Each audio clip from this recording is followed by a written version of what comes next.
তো আমাদের ল্যাব সম্পর্কে যদি আমরা বলতে চাই, এই ল্যাবটা মোটামুটি শুরু হয়েছিল প্রায় অ্যারাউন্ড 2 বছর হয়েছে এরকম। তো ল্যাবে প্রথমত আমাদের চিন্তা ছিল এরকম যে আমাদের আইপি কারিকুলামে আমরা যখন ফিল করলাম যে কম্পিটিশনাল স্কিল রিলেটেড যে কোর্স গুলা, মেশিন লার্নিং বা জাস্ট আমাদের প্রোগ্রামিং শেখানো হলো, সেটা ছিল সিতে। তো আমাদের ভাবনাটা ছিল এইরকম যে ফিউচারে আমরা যখন ইন্ডাস্ট্রিয়াল কোনো প্রবলেম সলভ করতে চাবো, তখন আসলে আমাদেরকে যেই ধরনের স্কিল গুলা শেখানো হয়, লাইক লিডারশিপ বা ম্যানেজমেন্ট বা এই ধরনের লিন টুলস বা এই জিনিসগুলো আমাদের কাছে মনে হয়েছিল যে একটু ব্যাকডেটেড। তো ফিউচারে আমরা যদি কোনো ইন্ডাস্ট্রিয়াল প্রবলেম সলভ করতে চাই, তাহলে আমাদের জন্য সবচেয়ে বেশি ইম্পর্টেন্ট হবে কম্পিউটেশনাল পাওয়ার। তো এই জিনিসটা থেকে চিন্তা করে আমি এবং আমাদের যে ওয়াসি ছিল, ওর সাথে আমরা ডিসকাস করে আমরা সিআইও এর ল্যাবটা ফাউন্ডিং মানে এস্টাবলিশ করার ট্রাই করি। তো এখানে আমাদের প্রথম যে ব্যারিয়ারটা ছিল সেটা হচ্ছে, যদি আমরা এই রিলেটেড কাজগুলো করতে চাই, তাহলে আসলে আমাদের ভালো ডাটা সেট দরকার হয়, বা ভালো সাজেশন দরকার হয়, বা আমাদের কম্পিউটেশনাল পাওয়ার দরকার হয়, মানে ভালো কম্পিউটার যারা মানে খুব ভালো ক্যালকুলেশন করতে পারে এরকম। তো এই জন্য আসলে আমরা আমাদের সিনিয়র বড় ভাই যারা বর্তমানে হায়ার স্টাডিজ আছে বা এই রিলেভেন্ট ফিল্ডে কাজ করে, শুরুতে আসলে মানে এদের সংখ্যাটা আসলে খুব কমই ছিল। তো তাদেরকে আর কি নক করি। তো নক করার পর তারা আর কি আমাদেরকে বিভিন্ন ভাবে হেল্প করে। তো এরপরে আস্তে আস্তে আমরা আমাদের ল্যাবটা নিয়ে আগাই। বর্তমানে মোটামুটি 30 জনের মতো মেম্বার আমাদের এই ল্যাবে আছে। তো আমরা যদি আমাদের কয়েকটা কাজ নিয়ে বলি, তো এখানে দেখানো যাচ্ছে যে ইউএনএলপি ওয়ার্কশপ, এটা খুবই মানে ফেমাস একটা ওয়ার্কশপ। তারপর রিসেন্টলি আমরা পার্ডু ইউনিভার্সিটির ডিজিটাল টুইন রিলেটেড একটা ওয়ার্কশপে 2টা পোস্টার সাবমিশন করছিলাম। ওই 2টা পোস্টার অ্যাকসেপ্ট হয়েছে। এবং এখানে আসলে ইন্টারেস্টিং ব্যাপারটা এই পোস্টার গুলা কিন্তু যারা একেবারে নতুন, তারা আর কি লিড অথর হিসেবে কাজ করছে এবং তাদের এই কাজগুলো অ্যাকসেপ্ট হয়েছে আর কি। আরো কিছু আমাদের ইনিশিয়াল যেগুলা কাজগুলো ছিল, সেগুলো এসিএল বা ইএমএলপি ওয়ার্কশপ বা নিপস বা এইচআরএম। তো এই ধরনের ওয়ার্কশপ গুলা আমরা যতটুকু মানে আমি যতটুকু বুঝি যে ইউএসএ রিলেটেড বেশ ভালো ভালো কনফারেন্সের আন্ডারে কয়েকটা ওয়ার্কশপ অ্যারেঞ্জ করা হয়, যেগুলো নিয়ে একটা ডিসকাশন সেশন, এবং ওই সেশনে কোন ধরনের কাজগুলো ফিউচারে ফুল পেপার হিসেবে কনভার্টেবল বা ওই ধরনের জিনিসগুলো অ্যাকসেপ্ট করে আর কি। তো আমরা আমাদের জায়গা থেকে কষ্ট করে এই ধরনের কাজগুলো করার চেষ্টা করছি, এবং আমার কাছে মনে হয়েছে যে এটা আমাদের ল্যাবের জন্য বেশ বড় একটা পাওয়া। ফাইনালি আমরা যদি আমাদের কয়েকটা উইং নিয়ে বলি, বর্তমানে আমাদের ল্যাবে 6টা উইং আছে। তো 6টা উইং এ আমরা আমাদের ডিফারেন্ট ডোমেইন গুলা মোটামুটি বলা যায় আমরা ফোকাস করতেছি যে অপারেশন রিসার্চ আর মেশিন লার্নিং কে ইন্টিগ্রেট করে কিভাবে বিভিন্ন ইন্ডাস্ট্রিয়াল সেটিং এ কাজ করা যেতে পারে। দেন আমাদের যে ডিজিটাল টুইন আর ফিজিক্স ইনফরমেশন লার্নিং, এই উইং এর হেড আমাদের মঞ্জুরুল স্যার, যিনি আজকে প্রেজেন্টেশন দিলেন। তো এই উইং এ আমরা চেষ্টা করি যে ডিজিটাল টুইন দিয়ে কিভাবে ইন্ডাস্ট্রিয়াল বিভিন্ন প্রবলেম গুলাকে ফাইন্ড আউট করে এগুলো সলভ করা যায়। দেন যদি আমাদের হাতে কোনো ডাটা সেট থাকে যেগুলাতে আসলে ডাটার পরিমাণ কম, সেগুলোর সাথে কিভাবে physics information machine learning integrate করে ইন্ডাস্ট্রিয়াল প্রবলেম গুলো করা যায়। দেন আমাদের আরেকটা উইং হিউম্যান মেশিন ইন্টারাকশন। এটা আসলে আমার কাছে মানে আমাদের কাছে মনে হয় যে ইউএসএ তে বা নেক্সট এই সিআই ফিল্ডটা খুবই গ্রোয়িং একটা ফিল্ড, আর গ্নোমিক্স এই রিলেটেড ক্ষেত্রে মানে বেশ ভালো। তো এই উইং আমাদের বেশ কাজ হয়, এবং অ্যাপ্লাইড মেশিন লার্নিং বা এএমএল উইং এও আমরা মেশিন লার্নিং এর বিভিন্ন অ্যাপ্লিকেশন গুলা ইন্ডাস্ট্রিয়াল প্রবলেম বা যে কোনো প্রবলেমে অ্যাপ্লাই করার চেষ্টা করি। আর আমাদের মেডিকেল এআই এবং ইনফরমেশন এই উইং এও রিসেন্টলি বেশ কয়েকটা ওয়ার্কশপ পেপার অ্যাকসেপ্ট হয়েছে। এবং আমাদের বেশ আগের একটা উইং ছিল বাংলা ল্যাঙ্গুয়েজ বা বিএনএলপি। তো এই উইং থেকেও আমরা নিপসে ওয়ার্কশপে বিভিন্ন পেপার অ্যাকসেপ্ট হয়েছে। তো আমাদের সাথে কাজ করার জন্য কেউ ইন্টারেস্টেড হও, তাহলে আমাদের আসলে মেইন মোটোটা যে ম্যাথ বা কোডিং এগুলো যদি ভালো লাগে, এগুলোতে ফোকাস করলে বেশ ভালো একটা অপরচুনিটি আছে হায়ার স্টাডিজে যাওয়ার। তো এই ইন্টারেস্ট যদি থাকে, তাহলে আমাদেরকে মেইল করা যাইতে পারে। আমরা চেষ্টা করবো যে যদি কোনোভাবে হেল্প করা যাওয়া যায়, বা আমাদেরকে না হইলেও আমাদের টিচার বা যারা হায়ার স্টাডিজের জন্য বাইরে আছে, তারা আশা করি অবশ্যই হেল্প করবে। আর যদি আমাদের সাথে কানেক্টেড হওয়ার বা আমাদের গ্রুপের সাথে কানেক্টেড হওয়া যায়, তাহলে আমাদের যে জিমেইল জিমেইলটা হয়তো লিঙ্কে দিয়ে দেওয়া হবে চ্যাটে। ওইখানে ইমেইল করলে আমরা চেষ্টা করবো যে আমাদের সাথে একসাথে আশা করি কাজ করা পসিবল হবে।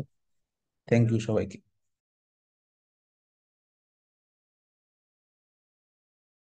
আসসালামু আলাইকুম এভরিওয়ান, গুড ইভিনিং। আমি ইকরামুল হক।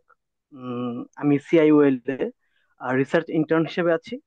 আজকের মূল পর্ব শুরু করার আগে সবাইকে স্বাগতম জানাচ্ছি CIOL presents IP research and higher study opportunities in the USA অনুষ্ঠানে যুক্ত হওয়ার জন্য।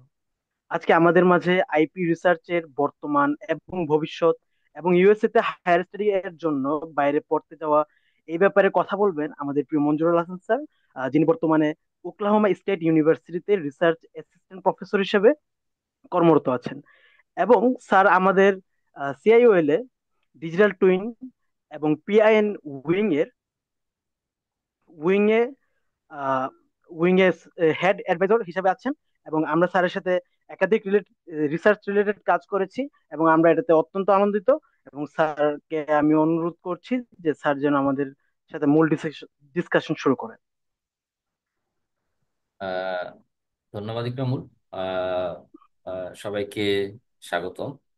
তো আহ, আজকে আমি মূলত চেষ্টা করব যে আমি আমার নিজে যে জার্নিটা ছিল, আহ, এবং পরবর্তীতে আমি এই পর্যন্ত যেই স্কিল বা যে জিনিসগুলো আমাকে হেল্প করছে এ পর্যন্ত আসতে, সেই বিষয়গুলো একটু কথা বলার জন্য। তো আমি আমার সম্বন্ধে যতটুকু আহ, আপনারা জানছেন, তো তারপরেও আরো কিছু ডিটেলস, আমি আসলে শাহজালাল ভার্সিটি থেকেই পড়াশোনা করছি। তো আমার গ্রাজুয়েশন 2013-তে ইন্ডাস্ট্রিয়াল প্রোডাকশন ইঞ্জিনিয়ারিং থেকে। তো ওই সময় আমি আসলে আমার সিজিপিএ আসলে খুব কম ছিল, 2.91। এটা আমি জানি না কতজনের আর কি এইরকম সিজিপিএ এখন আছে, হয়তো এখন অনেক বেশি পড়াশোনার একটা ব্যাপার স্যাপার থাকতে পারে। তো আমাদের সময় লো সিজিপিএ এর জন্য আর কি একটা ব্যারিয়ার ছিল, যে আমরা আসলে বাইরে কিভাবে পড়াশোনা করতে যাব। কিন্তু আমি পরবর্তী দেখলাম যে অনেকেই সিজিপিএ 3-এর নিচে থাকার পরেও বাইরে যাইতে পারছে, তো ওইটা আমাকে মোটিভেট করে আর কি। তা আমি 2.91 থাকার পরেও আমি আইএলটিএস আর হচ্ছে জিআরই অ্যাটেন্ড করি। আহ, এবং পরবর্তীতে আমি লামারে অ্যাডমিশন পাই। কিন্তু লামারে কিন্তু ফুল ফান্ডিং ছিল না, এটা ছিল 75% স্টিপেন্ড, মানে 25% আমার নিজের পকেট থেকে দেওয়া লাগছে। কিন্তু আহ, যারা ওই সময়, আমি যদি আরেকটু ওয়েট করতাম বা আমি যদি আরেকটু হয়তো চেষ্টা করতাম, তাহলে হয়তো আমি ফুল ফান্ডিং স্কলারশিপ অন্য কোথাও ম্যানেজ করতে পারতাম। তো আমি আমার মাস্টার্সে যখন একটা দুটা পেপার করতে পারি, তো আমার মাস্টার্সের ডিগ্রি নিয়ে পরবর্তীতে ওই পেপার এই বিষয়গুলোকে ইউজ করে আমি ইউনিভার্সিটি অফ ওকলাহোমাতে আমি পিএইচডিতে অ্যাডমিশন পাই ফুল ফান্ডিং সহ। তো ওই সময় আমার জাস্ট শুধু যেহেতু আমার ইউএস মাস্টার্স ছিল, শুধু আমার পাবলিকেশনের রেকর্ড দেখেই আমাকে ওরা ফান্ডিং দিয়ে দেয় আর কি। তো এখন আহ, তা আমি আসলে আমার রিসার্চের কিছু ব্যাকগ্রাউন্ড বলি। তো আমি যদিও আইপিতে পড়াশোনা করছি, কিন্তু আমি এই আইপির যে অ্যাডভান্টেজ ওইটা আমি নেওয়ার চেষ্টা করছি। যে ইউএস ইউনিভার্সিটিগুলোতে যেটা হয় যে মূলত প্রফেসররা ডিফারেন্ট ডিফারেন্ট রিসার্চ করে, এটা কোনো ব্যারিয়ার নাই। যেমন আমার প্রফেসর ছিল ইন্ডাস্ট্রিয়ালের, কিন্তু উনি কাজ করতো হচ্ছে অবজেক্ট ডিটেকশন নিয়ে কাজ করতো আর কি। তা আমি ওনার আন্ডারে কাজ করি ফেস রিকগনিশন নিয়ে। তো প্ল্যান ছিল হচ্ছে যে আমরা যেই যে বুমন্ট টেক্সাসে থাকতাম, তো সেখানে একটা পোর্ট, এটা পোর্ট সিটি আর কি। তো ওইখানে যখন শীতকালে যখন ফগি বা ক্লাউডি ওয়েদারে আমরা মানে কোনো এমন একটা সিকিউরিটি সিস্টেম ডেভেলপ করতে পারি কিনা যে আনঅথরাইজ লোকজন পোর্টে এন্ট্রি করতেছে না। তো ওইটা ওই আহ, আহ, ওই ফান্ডিংটা আর কি টেক্সাস গভর্নমেন্ট থেকেই ছিল। তো ওইটার থ্রুতে আর কি আহ, এই প্রজেক্টটা করি, যে face recognition using unconstrained environment in unconstrained. তো ওইখানে আমরা একটা ড্রোন দিয়ে কাজটা করি আর কি। তো এই সময় আমি আসলে আমার পাইথন প্রোগ্রামিং স্কিলটা ডেভেলপ করি। তখন আমি মেশিন লার্নিং এর কাজ শুরু করি 2015 দিক থেকে। আহ, এবং ওইটার যে ব্যাকগ্রাউন্ড ছিল, যে ইমেজ প্রসেসিং নিয়ে কাজ করতে পারছি, ওইটার রিলেটেড কাজের কারণে আমি পরবর্তীতে আমি ইউনিভার্সিটি ওকলাহোমাতে পিএইচডি অ্যাডমিশন পাই, যেখানে আমার প্রথম সুপারভাইজার ছিল ডক্টর পেড্রো। তো উনি আর কি আহ, লোক খুঁজতেছিল যে কে ইমেজ প্রসেসিং আর মেশিন লার্নিং নিয়ে কাজ করতে পারে। তো উনি উনি আমাকে এই জন্য হায়ার করে। পরবর্তীতে আমার প্রফেসর ভার্সিটি ছাড়ার পরে আহ, আমি আসলে আমার দুইজন সুপারভাইজার হয়। তো তারা আবার কাজ করতে হচ্ছে ম্যানুফ্যাকচারিং ডোমেইনে। তো ওনারা বললো যে আহ, তুমি তোমার হেলথ কেয়ারের পাশাপাশি ম্যানুফ্যাকচারিং নিয়ে কিছু কাজ করো। তো আমাকে কিছু ডাটা দেওয়া হলো যে যেগুলার ধরো যে ডিফেক্ট এবং কোয়ালিটি আইডেন্টিফাই করার জন্য, বা কিছু প্যাটার্ন, যে 3D প্রিন্টেড কিছু ডেটা, মানে প্রিন্টিং করার সময় যে ডাটাগুলো তৈরি হচ্ছে ডাটাগুলো অ্যানালাইজ করার জন্য আর কি। তো ওইটাই আমি আমার পিএইচডি তে কাজ করি। তো সেখানে আমি অনেক রকম টেকনিক ইউজ করি, যে transfer learning, generative adversary network. তো আহ, হ্যাঁ, তো এরকম তোমরা জাস্ট একটু জানাই যে আমার কথা যে শোনা যায় কিনা। হ্যাঁ, তো তো পরবর্তীতে আর কি যে দেখা গেছে যে ডিফারেন্ট ডিফারেন্ট মেশিন লার্নিং জি অ্যাপ্রোচ স্যার, শোনা যাচ্ছে। হ্যাঁ ইউজ করি। তো ওইটার উপর বেস করে আর কি আমার পিএইচডি কাজটা শেষ করি। তো এরপরে হচ্ছে যে আমার এই পরে আমি পোস্ট ডক করি আর কি। তো পোস্ট ডকটা করেছে নর্থ ওয়েস্টার্ন ইউনিভার্সিটিতে। এটা হচ্ছে আহ, আহ, যদি ইউএস নিউজ র্যাঙ্কিং এ দেখো আর কি, তো এখানে দেখবা আর কি যে এটা হচ্ছে আহ, ভালো র্যাঙ্কিং, মানে অ্যারাউন্ড 9। তো আহ, তো এখানে আমি আবার কাজ করি, সেটা হচ্ছে department of radiology, school of medicine. School of মেডিসিনে আমি যখন কাজ করি, তো সেখানে আমার সাথে ছিল ডাক্তাররা, ছিল ইঞ্জিনিয়াররা, ছিল ম্যাথমেটিশিয়ানরা ছিল। হ্যাঁ, তো ওরা একদম রিয়েল ক্লিনিক্যাল পেশেন্টদের ডাটা নিয়ে ওরা চেষ্টা করতো কিভাবে আর কি এআই ইউজ করা যায়। যেমন একটা স্পট ছিল, হ্যাঁ, আহ, আহ, আহ, যেমন একটা একটা একটা স্পট ছিল, সেটা হচ্ছে যে সেখানে আহ, কি বলে এটাকে, যে আমরা কোনোভাবে আর কি প্যানক্রিয়াটিক ক্যান্সার ডিটারমাইন করতে পারি কিনা। কারণ এটার নর্মাল সম্ভবত সাকসেস রেট হচ্ছে 40%-এর মতো। তো টার্গেট ছিল যে এআই মেশিন লার্নিং ইউজ করে এটা কি 50-60% করা যায় কিনা। আর এটা খুব চ্যালেঞ্জিং, কারণ প্যানক্রিয়াটিক অর্গানটা আসলে অনেক আহ, ছোট এবং ভিতর দিকে আর কি। তা আমি ওইখানে কাজ করার পরে এরপরে আর কি আমি ইউনিভার্সিটি ওকলাহোমাতে মানে 1 বছর কাজ করি নর্থ ওয়েস্টার্নে। এরপরে আমি ইউনিভার্সিটি ওকলাহোমাতে জয়েন করি। তো এইখানে আমি হচ্ছে কাজ করি হচ্ছে সুনার অ্যাডভান্স ম্যানুফ্যাকচারিং ল্যাব। তো এখানে কাজ করি হচ্ছে আমরা আমেরিকান এয়ারফোর্স, তারপরে Oak Ridge national lab, Oklahoma defence systems, তো সবাই মানে মিল আর কি ম্যানুফ্যাকচারিং ডোমেনে কাজটা করা আর কি। এবং এখানে মূলত কিভাবে মেশিন লার্নিং এআই ইউজ করা যায়, এবং কিভাবে আর কি ম্যানুফ্যাকচারিং এ কস্ট কমানো যায়, ওটার কোয়ালিটি ইমপ্রুভ করা যায়, এই জিনিসগুলো আর কি প্রাইমারি টার্গেট আর কি। তো যাই হোক, আমি আমার এই ব্যাকগ্রাউন্ডের কিছু জিনিসগুলো বললাম। তো আমি যা অলরেডি বলছি, তো এখানে মূলত এই মুহূর্তে আমি দুইটা বিষয়ে ফোকাস করতেছি। একটা হচ্ছে যে যে ম্যানুফ্যাকচারিং যে ডাটাগুলো ক্রিয়েট করতেছে এটা অনেক কস্টলি। কারণ লার্জ ম্যানুফ্যাকচারিং কম্পোনেন্ট গুলোতে যখন এটা প্রিন্ট করা হয়, তখন দেখা গেছে যে আহ, এটাকে কি বলে আর কি, যে এক একটা প্রিন্টিং হয়তো দেখা গেছে $5,000 থেকে $6,000 খরচ হয়ে যাচ্ছে। তো এরকম যেমন আমরা একবার এরকম হচ্ছে প্রায় বাংলাদেশ টাকায় প্রায় 3 কোটি টাকা শুধুমাত্র আমাদের পাউডারই আর কি ওয়েস্ট হয়েছে, শুধুমাত্র কিছু প্রিন্টিং করার জন্য।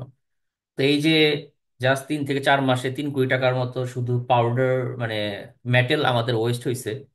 এইটা আমরা কেমনে কমাতে পারি? তা আমরা কি আগেই আহ, একটা ভার্চুয়াল সিস্টেম ডেভেলপ করতে পারি, যেটার মাধ্যমে আহ, আমরা আগেই মোটামুটি একটা অপটিমাল একটা সিস্টেম ডেভেলপ করব, যে পরবর্তীতে প্রিন্টিং করতে গেলে হয়তোবা আমাদের অত বেশি ওয়েস্ট হবে না। তো ওইটা একটা আর কি ইম্পর্টেন্ট ফ্যাক্টর। তো এই জন্য ডিজিটাল টুইনের একটা পার্ট চলে আসে। আর এই যে অপটিমাল সিস্টেম ডেভেলপ করব, ডাটা থাকবে, তো এখানে obviously machine learning model use করতে হবে। এবং পরবর্তীতে যেই মানে এটা আমি কেন ইউজ করতেছি এটা একটা এক্সপ্লেনেশন দরকার। যে আমি যদি আমার একটা মডেল তৈরি করি, তো আমি তো যদি ব্যবসা করতে যাই অন্য ইন্ডাস্ট্রির সাথে, বা কারোর কাছে আমি প্রোডাক্ট সেল করতে যাই, আমাকে দেখাইতে হবে যে আমার এই মডেলটা কেন আসলে মেক সেন্স করে। তো ওই পার্টটাও আছে যে এক্সপ্লেনেবল এআই। আর হেলথ কেয়ার তো আমি আগে থেকে কাজ করতাম, তো ওইটা আমি প্যারালালি কাজ করতেছি আর কি। এখন প্রথমে যদি আমি বলি যে অ্যাডিটিভ ম্যানুফ্যাকচারিং এর যে আমি এটা অলরেডি মোটামুটি টুকটাক বলছি। তা আমি একটু ডিজিটাল টুইন নিয়ে একটু যদি কথা বলি, যে আসলে ডিজিটাল টুইন এটা হচ্ছে যে আহ, কোন একটা ফিজিক্যাল একটা অবজেক্টে সেটা আমরা ভার্চুয়াল রিপ্লে তৈরি করি আর কি।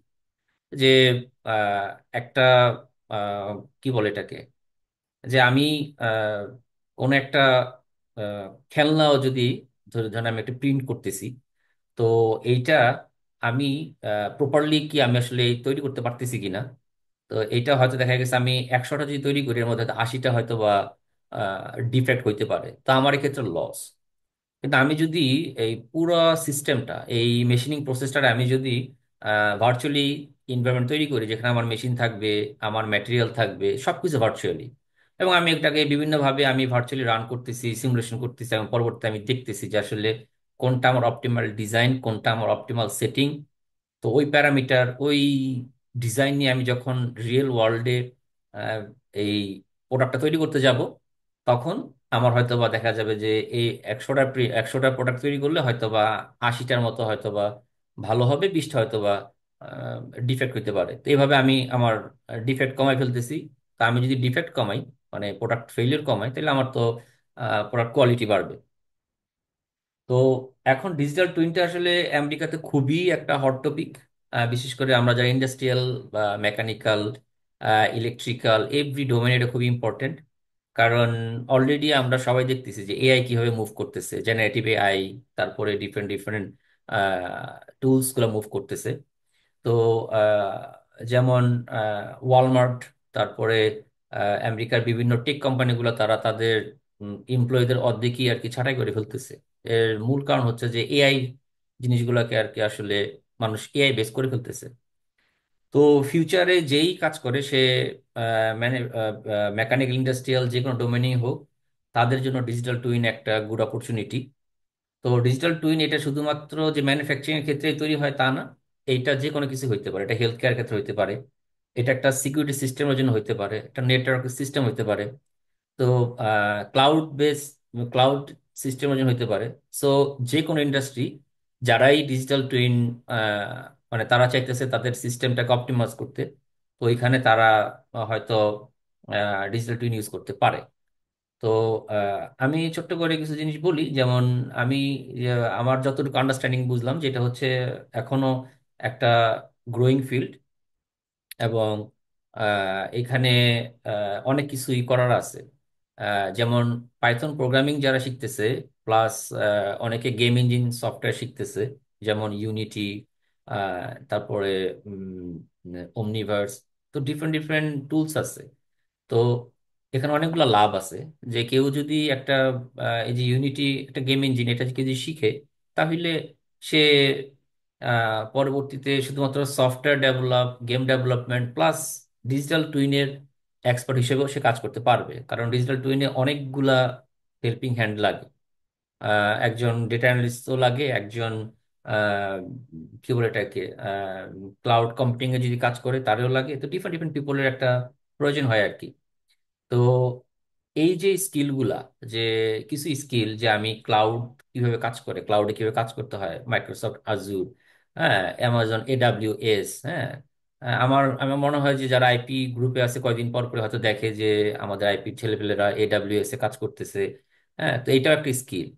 তো এই যে কিছু স্কিল, যে ক্লাউডে কাজ করা, তারপরে সফটওয়্যার, যে গেম ইঞ্জিন রিলেটেড সফটওয়্যার, এগুলোতে মানে কাজ করতে শিখা, তো এই জিনিসগুলো আর কি খুবই ইম্পর্টেন্ট।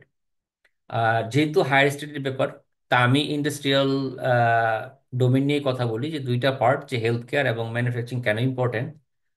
কারণ সব ইন্ডাস্ট্রি, হ্যাঁ, যে ট্রান্সপোর্টেশন, তারপরে কি বলে এটাকে, বায়োফার্মা, সব ইন্ডাস্ট্রি। তো এই ইন্ডাস্ট্রিগুলোতে এই মুহূর্তে মানে এটা খুবই প্রাইভেট এবং পাবলিক সব ধরনের ফান্ডিং ইউনিভার্সিটিগুলো পাইতেছে।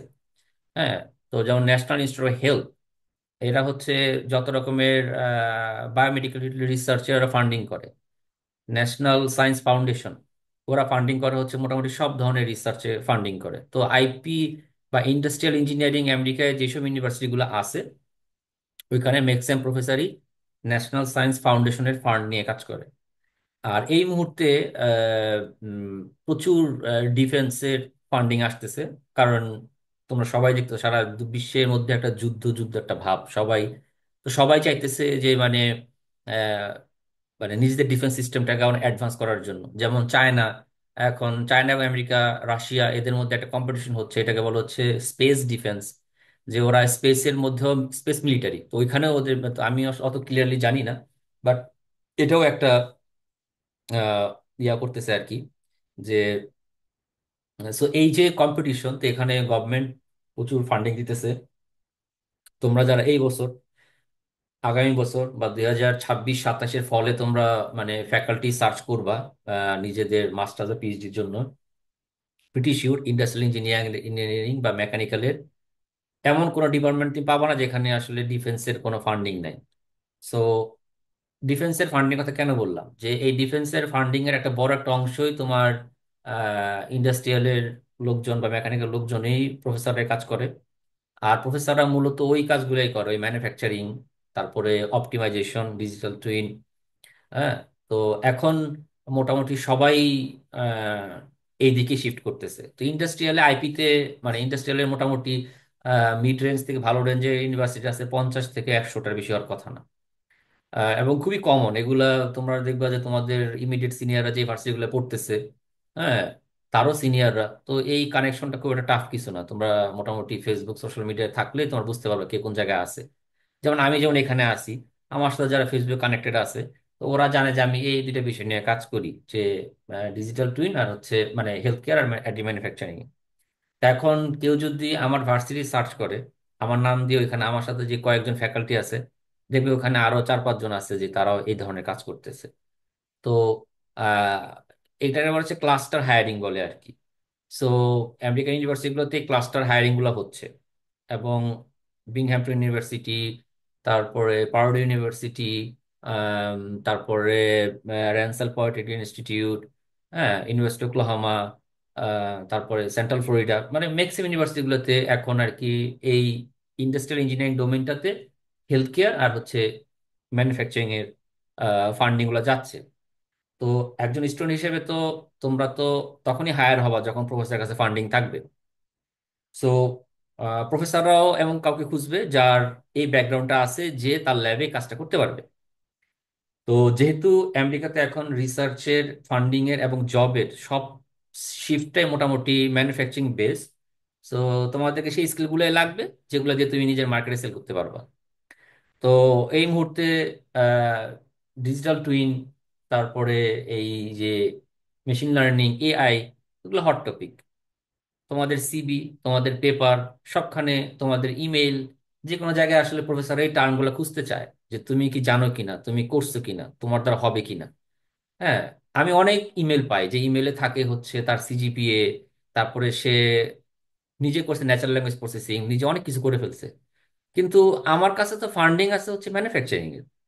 এখন তুমি যত বড় বিখ্যাত ব্যক্তি হও ন্যাচারাল ল্যাঙ্গুয়েজ প্রসেসিং, আমি তো তোমাকে হায়ার করতে পারবো না।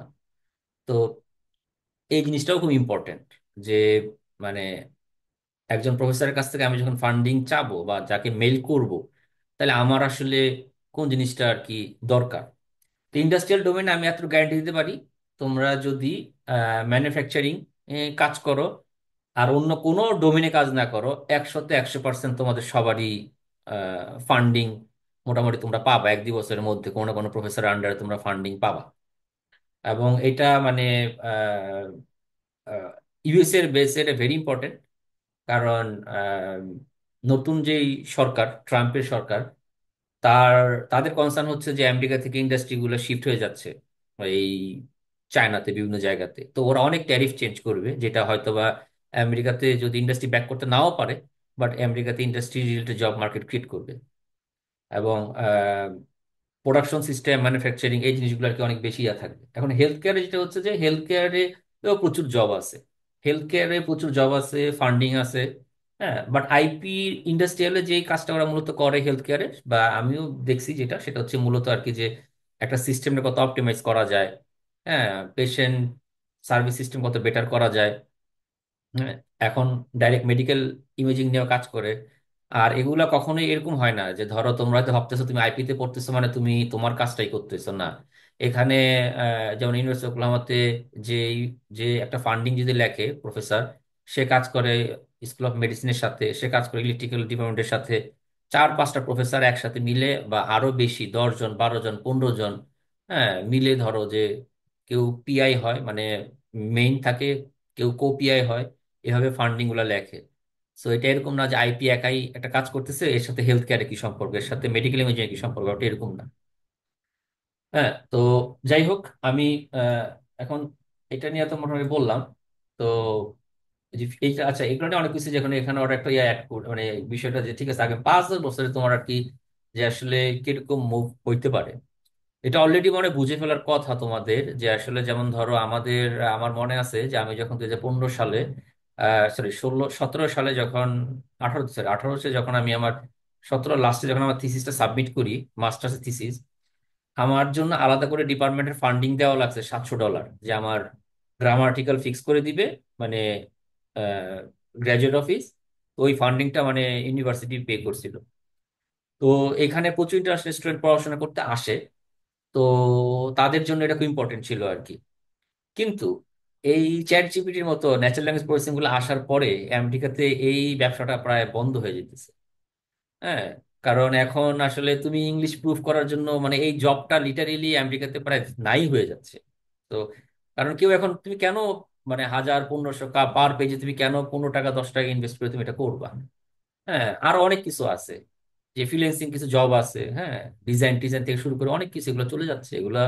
তো তার মানে কি যে তুমি কোন জায়গায় তোমার এনার্জি ইনভেস্ট করবা?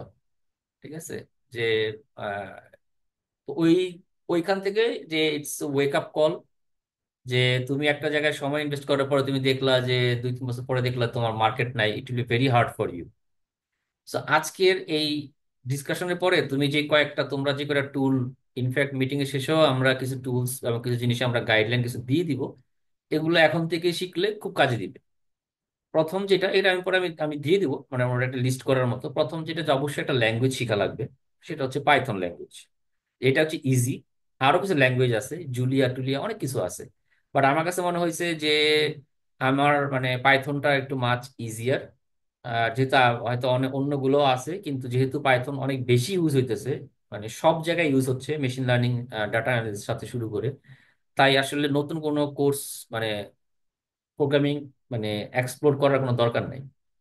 সফটওয়্যার অবশ্যই, আমি মনে করি যে একটা মানে আহ, যদি ম্যানুফ্যাকচারিং কেউ কাজ করতে চায়, তাকে অবশ্যই অটোকেড, অটোডেস্ক এগুলা তো তার শিখতে হবেই।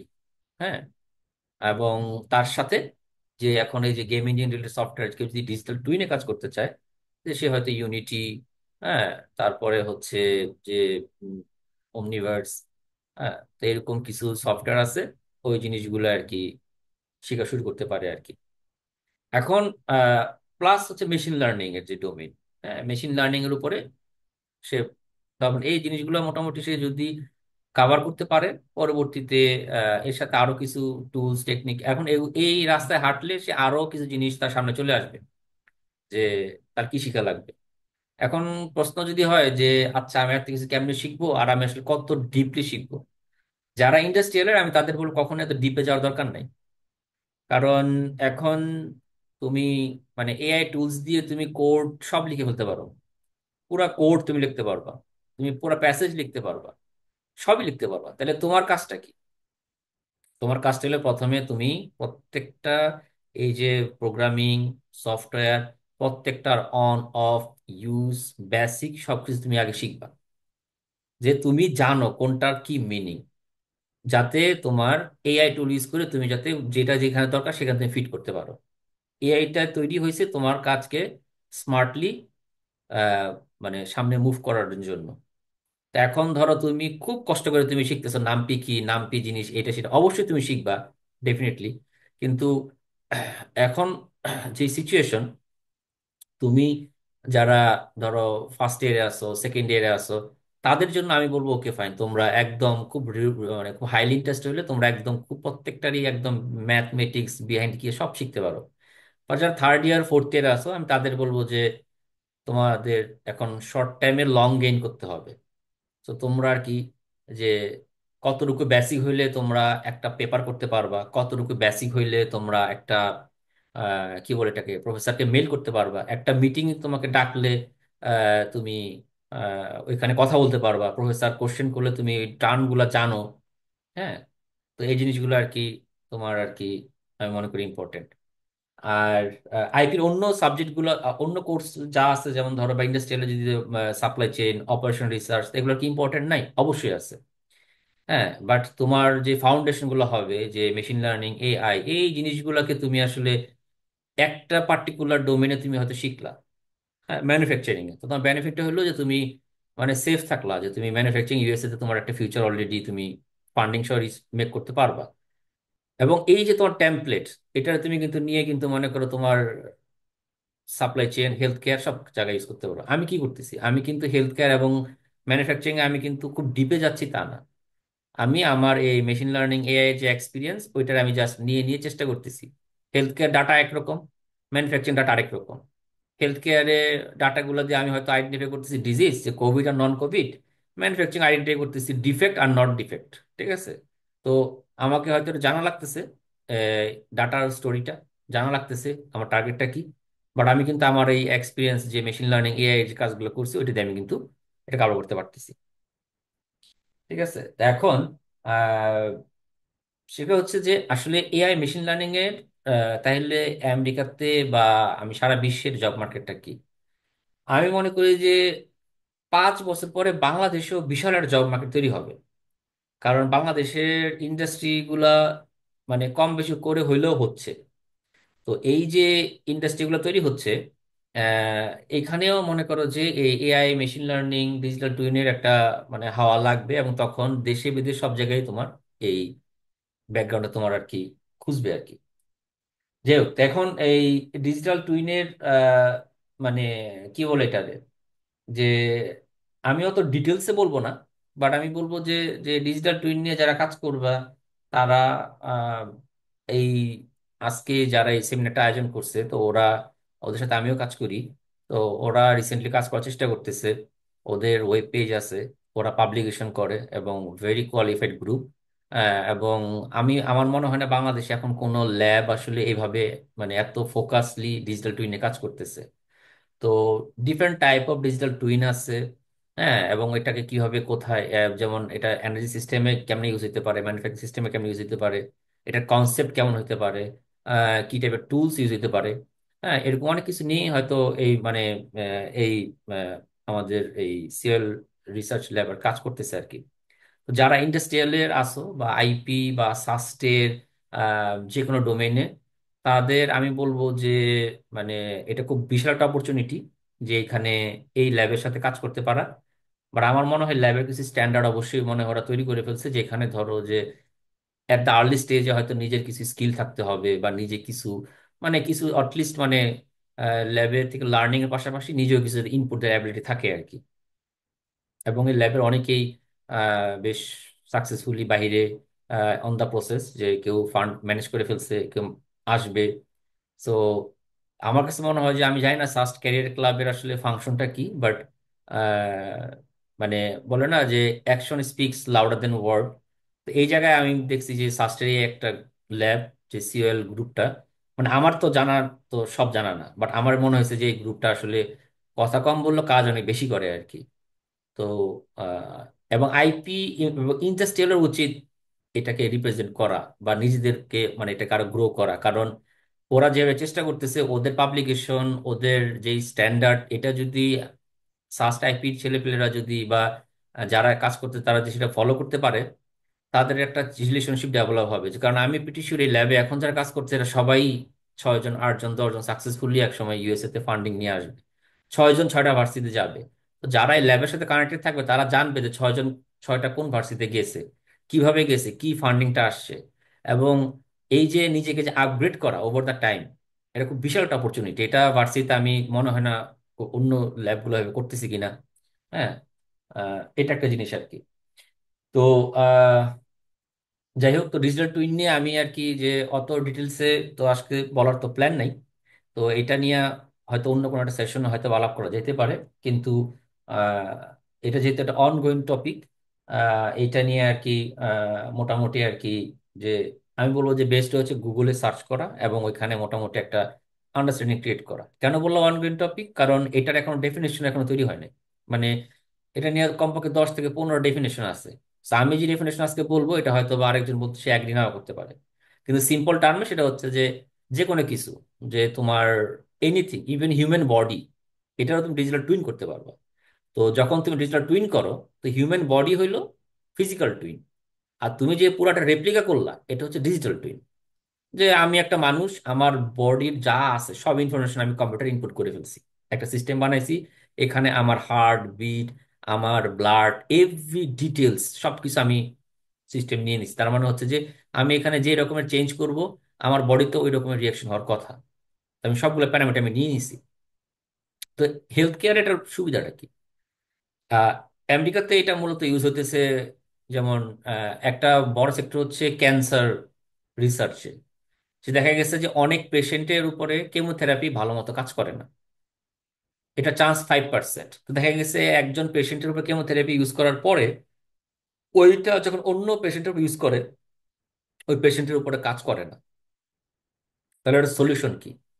তো এখন এগুলো খুব রিস্কি, সাকসেস রেট মাত্র 5%, কখনো 10% যে পুরোপুরি ভালো হবে।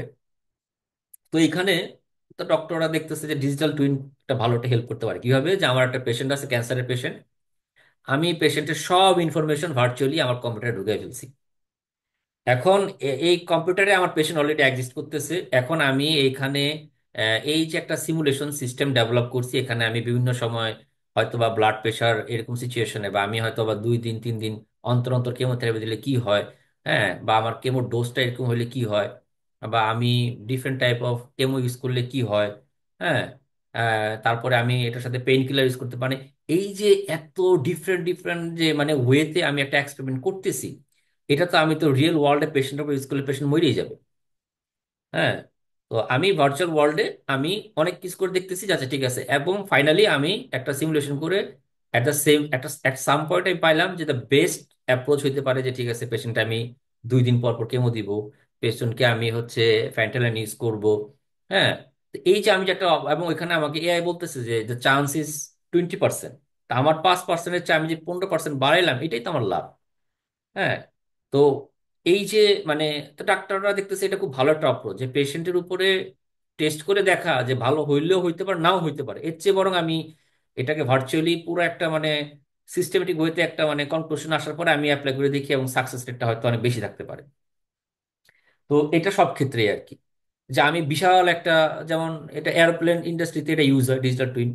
যে আমি যদি একটা প্লেনটা যদি আমি যদি এখান থেকে মানে আমেরিকা থেকে বাংলাদেশ, বাংলাদেশ থেকে আমি যদি মিশর, মিশর থেকে যদি সৌদি আরব, এরকম করে আমি যদি 5,000 বার রান করি, তাহলে আমার কেমন ফুয়েল খরচ হবে, বা আমার এটাতে মানে বিভিন্ন ওয়েদারে, গ্রীষ্ম বর্ষা শরৎ হেমন্তে আমার কত স্পিডে প্লেনটা চললে কতটুকু সে মানে তার ড্যামেজ হতে পারে তার উইং এর। হ্যাঁ, তারপরে দিয়ে তার আমি লোড ক্যাপাসিটি কত পর্যন্ত বাড়াইলেও প্লেনটা ক্র্যাশ করবে না। এই যে বিভিন্ন রকমের যে সেফটি মেজারমেন্ট, এটার তো দুইটা উপায়, একটা হলো যে আমি ঠিক আছে, আচ্ছা আমি এরকম মানে বিভিন্ন রকমের প্লেন চলে, আমি ডাটাগুলো কালেক্ট করে করে আমি একসময় অ্যানালাইজ করতেছি যে গত 10 বছর ধরে প্লেন এভাবে চলতেছে।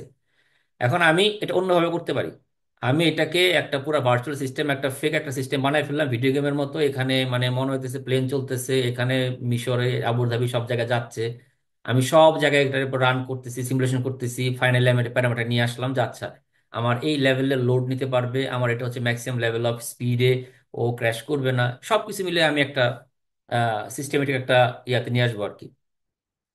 তো এই এরোপ্লেন ইন্ডাস্ট্রি, হ্যাঁ, তো এই জিনিসটাও ইম্পর্টেন্ট।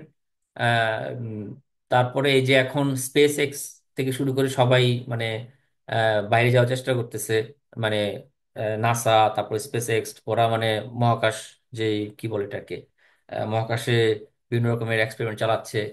ইলেকট্রিক ভেহিকল এখন এই মুহূর্তে যে গো গ্রিন একটা সিস্টেম চালু হয়েছে, যে সবাই বলতেছে আমরা গো গ্রিন করব, তো কারণ আমাদের গ্যাস অয়েল কমে যাচ্ছে, তাহলে আমরা ইলেকট্রিক ভেহিকেলের দিকে মুভ করা।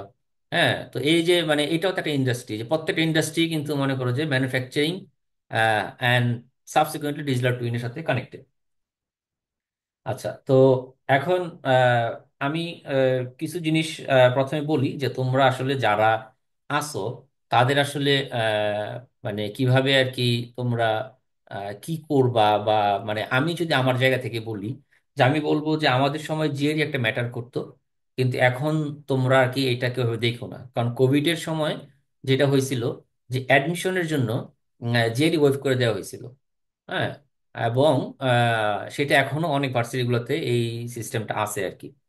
সো তোমরা যারা ফার্স্ট ইয়ারে, সেকেন্ড ইয়ার, থার্ড ইয়ারে, ফোর্থ ইয়ারে এনিওয়ার আসো, তোমরা আহ, মানে তোমাদের যদি অপশন থাকে জিআরই, আইএলটিএস আর রিসার্চ, তোমরা ফার্স্টে ফোকাস করবো হচ্ছে রিসার্চে। হ্যাঁ, কারণ দিন শেষে তোমার রিসার্চই তোমাকে ফান্ডিং দিবে এই মুহূর্তে। ধরো আমি যে সিভি গুলা পাই, আমি দেখি হচ্ছে যে ম্যাক্সিমাম স্টুডেন্ট চায়না, ইন্ডিয়া, ওদের অনেক পাবলিকেশন আছে। এখন তোমার রিসার্চটা কেন আমার জন্য ইম্পর্টেন্ট?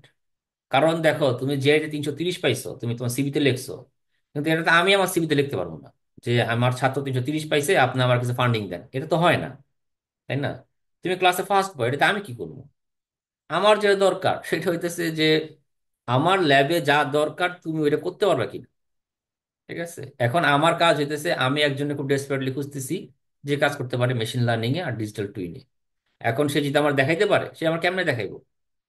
তার রেকর্ড, যে সে পাবলিশ করছে, আমি দেখলে বুঝবো না সে কই পাবলিশ করছে? আমি বুঝবো না সে কি করতে পারে? এই যে আমি যে তাকে চিনি না জানি না, কিন্তু তার যে একটা মানে তার রেকর্ড আছে, পাবলিশ করছে, হ্যাঁ, এলসেভারে পাবলিশ করছে, সে স্প্রিঞ্জারে পাবলিশ করছে, এবং আমি তার পেপারটা আমি খুলে দেখলাম যে ঠিক আছে সে পারে কিনা। আমি তো দেখবো না যে সে কত ভালো কাজ করছে, আমি খালি দেখবো যে তার এই স্কিলটা আছে কিনা। আমার ল্যাবে মেশিন থাকবে, আমার ল্যাবে সেট আপ থাকবে, সব থাকবে, সে কি এটা করার মতো অ্যাবিলিটি আছে কিনা। তো দুইজন মনে করো আমার কাছে অ্যাপ্লাই করলো, একজনের সিজিপিএ 3-এর নিচে, তার সবকিছু খারাপ, কিন্তু তার পাবলিকেশন 2টা। এবং আমি খুলে দেখলাম যে সে ওখানে লেখা রাখছে যে সে প্রথমে ডাটা কালেক্ট করছে, তারপর এটাকে লজিস্টিক রিগ্রেশন ইউজ করছে, বা সাপোর্ট ভেক্টর ইউজ করছে, বা ডিপ লার্নিং ইউজ করছে, তারপরে সে accuracy, precision, recall, F1 score বাইর করছে। পরবর্তীতে যে সে হচ্ছে এটারে কিভাবে কানেক্ট করছে ইউনিটির সাথে। তো আমি বুঝতেছি ও ব্যাপারটা জানে এবং ওরে আমার দরকার। আরেকজন, সে 4/4 পাইছে, সে খুব ভালো, সে, তার এটা নাই, কিছুই নাই। সে লেখা রাখছে ঠিক আছে, successfully god best debate award, successfully god best campus representative award. ভাই, তুমি ক্যাম্পাস রিপ্রেজেন্টেটিভ আমার কি? এটা তোমার লাইফে অন্য কোথাও কাজে লাগতে পারে, কিন্তু এগুলা মানে, কারণ দেখো, তোমরা যদি আমেরিকায় পড়াশোনা করতে আসো, তোমরা দেখবা যে বুয়েটে ম্যাটার করে না, আর কোনো যদি কলেজে ম্যাটার করে না, কারণ ওদের কাছে সবই সমান। সো আনফর্চুনেটলি তুমি যদি সাস থেকে যদি 2.5 পাও, আর কেউ যদি সালা দিয়া বেড়া দিয়া কলেজ থেকে 4/4 পায়, যেমনি পাক, ওদের কাছে দুইটাই সমান থাকবে। কারণ আসলে এমন বাংলাদেশের ভার্সিটিগুলো এমন কোনো বিখ্যাত ভার্সিটি না যে এদেরকে সবাই মনে রাখার জন্য ব্যস্ত। সো সিজিপিএ যাদের কাছে ম্যাটার করে, এটা একটা সময় করতে পারে, এখন ওটা ম্যাটার করে না। ঠিক আছে, তা এখন কথা হইলো যে পাবলিকেশন কি শুধু কি তোমার শুধুমাত্র ফান্ডিং এর জন্যই না, তুমি এটা তোমার চাকরির ক্ষেত্রে ইম্পর্টেন্ট। কারণ তুমি এখন যে কোনো কোম্পানিতে আমি চাকরি করতে গেলে তোমাকে মানে প্রেজেন্টেশন দেওয়া, তোমার মনে করো মানে রিপোর্ট তৈরি করা, এনুয়াল রিপোর্ট তৈরি করার মতো স্কিল থাকা, একটা লিডারের সব কোয়ালিটি থাকতে হয়। তুমি ঢুকবা হয়তো একজন জুনিয়র ইঞ্জিনিয়ার হিসেবে, কিন্তু তুমি 20-25 বছর পরে তোমার সেই কোয়ালিটি থাকতে হবে, তুমি হয়তো একজন কি বলে এটাকে, সিনিয়র ইঞ্জিনিয়ার, তারপরে প্রজেক্ট ইঞ্জিনিয়ার, অনেক কিছু হইতে পারো। তাদেরকে তো মনে করো যে কমিউনিকেশন স্কিল থাকতে হয়, তাদের মনে করো রিডিং ক্যাপাবিলিটি থাকতে হয়, তাদের মনে করো যে ইনফ্যাক্ট আমেরিকার কোম্পানিগুলো পেপার পাবলিশ করে, হ্যাঁ, যে ওরা দেখায় যে ওদের R&D সেক্টরও থাকে। তো সবই তোমার লাগে। সো পাবলিকেশন শুধু তোমাকে শুধু অ্যাডমিশনের জন্য ইম্পর্টেন্ট তা না, পাবলিকেশন তোমার আরেকটা হেল্প করবে। তোমরা, আমি জানি না কতজন তোমরা আসলে আমেরিকা আসার পরে দেশে ব্যাক করবা, কিন্তু আমার আমার বন্ধু বান্ধব দেশে আর ব্যাক করে না যতটুকু দেখছি আর কি। তো তোমরা যেই যে বলো ওই এম্বাসিতে গিয়ে যে আমার ইচ্ছা হচ্ছে আমি পাশ করার পরে দেশে এসে দেশে সেবা করবো, আমি জানি না সেটা কতটুকু সত্য হবে, কিন্তু মোটামুটি আমরা সবাই একটা টার্গেট থাকে আমেরিকা এসে আমরা সেটেল হবো। তো তুমি আমেরিকা সেটেল কেমনে হবা? তোমাকে আসলেই তো তোমাকে তুমি আসবে F1 ভিসায় আসবা, তো তোমার কি দিয়ে দিবে নাকি যে F1 ভিসার মধ্যে আসো তুমি কালকে গ্রিন কার্ড? না, তোমার গ্রিন কার্ডের জন্য তোমার একটা ওয়ে লাগবে। তো দুইটা ওয়ে আছে, তো তিনটা ওয়ে। ঠিক আছে, প্রথম ওয়েটা হচ্ছে যে ডাইরেক্ট এখানে তুমি কোনো সিটিজেনের বিয়ে শাদী করে ফেললা। ঠিক আছে, তো এটা হচ্ছে সহজ। তো এটাতেও অনেকে পরিশ্রম করে, তো এটা ট্রাই করতে পারো। কন্ডিশন হলো তোমার 3 বছর তার লগে থাকতে হবে, এর মধ্যে সে তোমার যদি বাইর করে দেয় তোমার কিন্তু গ্রিন কার্ড উল্টাপাল্টা হয়ে যাবে। তো তোমার 3 বছর হাতে পায়ে ধরে থাকতে হবে, এটা হচ্ছে নাম্বার 1। নাম্বার 2 হইলো যে মনে করো যে তোমার কোনো স্কিল নাই, আনস্কিল একটা ভিসা আছে। হ্যাঁ, তো সেটাতে মনে করো যে তুমি, থাকে না যে বয়স্ক লোক বাসায় থাকে যাদের টয়লেট টয়লেট ক্লিন করা লাগে, বা দেশে যে ম্যাথরের কাজটা যেগুলো আমরা দেখি আর কি, এটা বলে আনস্কিল, কষাই টষাই অনেক হাবিজাবি আছে। তো ওইটা তুমি যদি করতে পারো যে ভার্সিটি থেকে পাশ করে মাস্টার্স করে, ওইটা একটা আছে। বাট ওইখানে তোমার লয়ারকে টাকা দিতে হয়, অনেক বেফাজল হাবিজাবি আছে। থার্ড হইলো যে সম্মানের সাথে যে তুমি পিএইচডি করছো, মাস্টার্স করে, আমেরিকা একটা মাস্টার্স ডিগ্রি আছে, বা তুমি দেশে একটা মাস্টার্স করে সেটা মানে ফরেন ডিগ্রিতে কনভার্ট করছো, তোমাকে, তোমার মাস্টার্স আছে, তোমার পাবলিকেশন আছে, আর পাবলিকেশন গুলো সাইট হইছে, মানে সাইটেশন বলে আর কি। তো অন্য কেউ ইউজ করছে, এই তিনটা তুমি দেখাইতে পারলে তোমাকে করে গ্রিন কার্ড দিয়ে দিবে।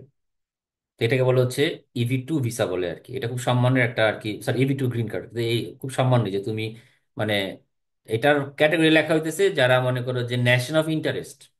হ্যাঁ, যে তুমি, তোমার ন্যাশনাল খুব প্রয়োজন, এবং এটাতে তোমার সাকসেস রেট প্রায় 100%, 99.99% অ্যাপ্লাই করলে তোমার গ্রিন কার্ডের সম্ভাবনা 99.99% আর কি। এখন মনে হয় একটু ল্যাগ চলতেছে, বাট স্টিল সেম রেট।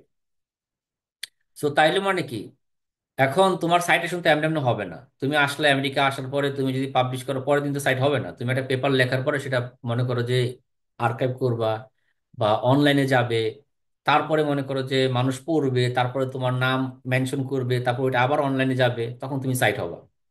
এই যে একটা প্রসেস, ঠিক আছে, এটা তো তোমার সময় লাগবে। তো এইটা তুমি যদি এখন থেকে শুরু করো, ফার্স্ট ইয়ার সেকেন্ড ইয়ার যা খুশি তুমি পাবলিশ করো, মানে এটা জাতের অন্তত পক্ষে।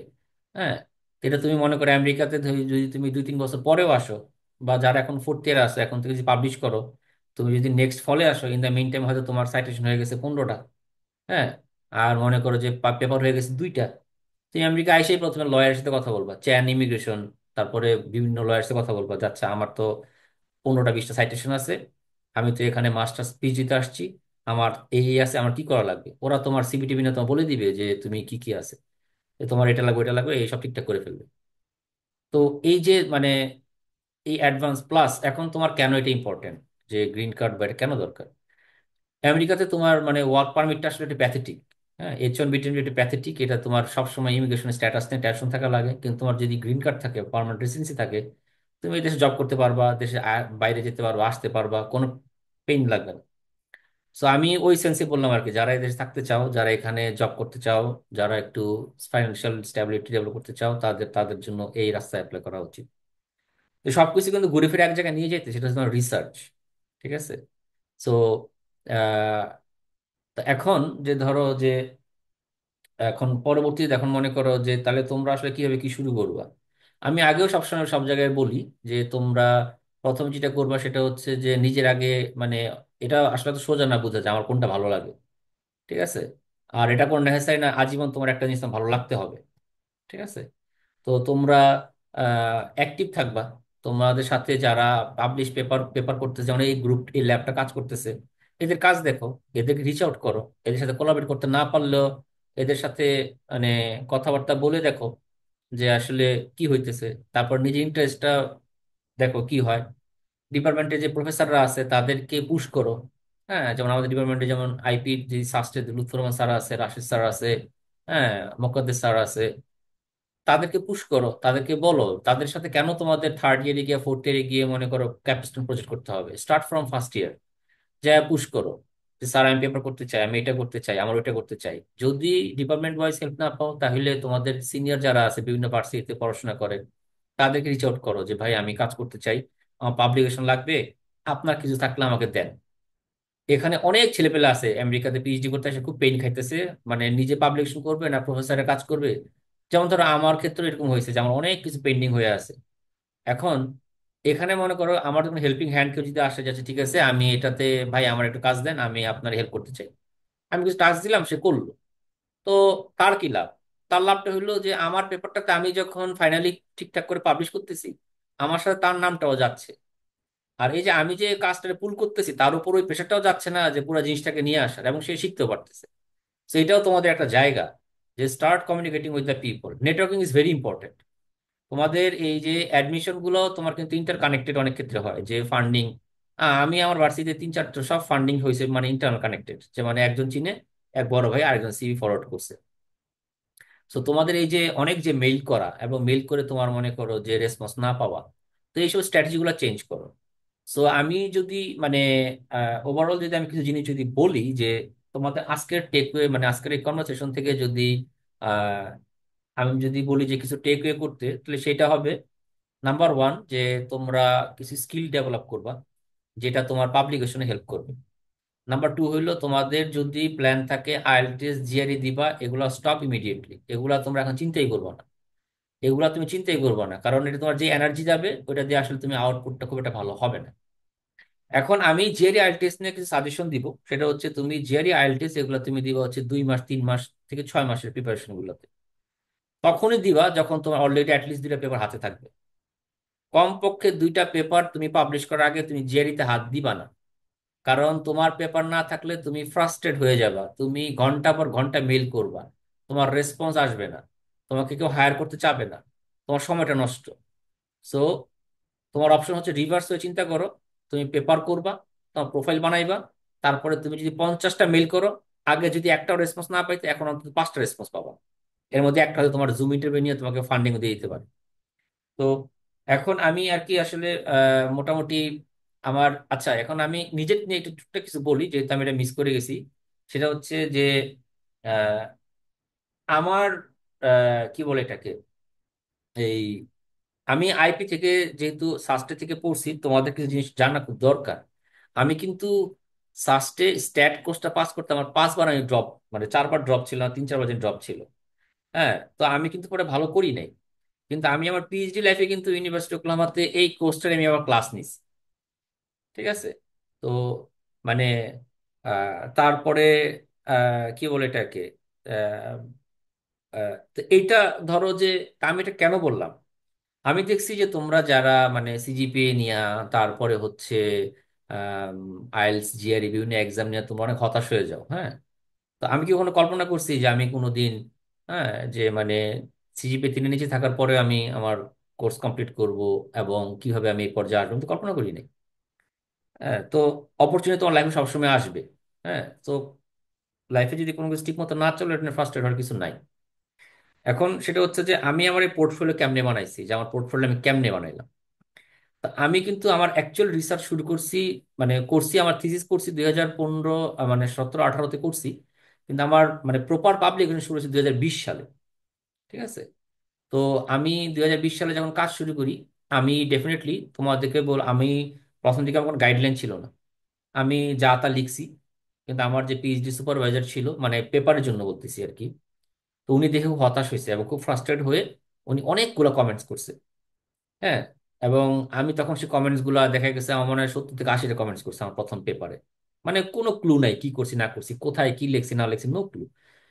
ওইগুলো অ্যাড্রেস করে করে যখন তাকে দিতাম, তো উনি রিভিশন রাউন্ড 1, রাউন্ড 2, রাউন্ড 3 এভাবে যাইতো। এইভাবে আমি মনে করি তার সাথে টুকটাক পেপার করছি। 1 বছর পরে আমি দেখতেছি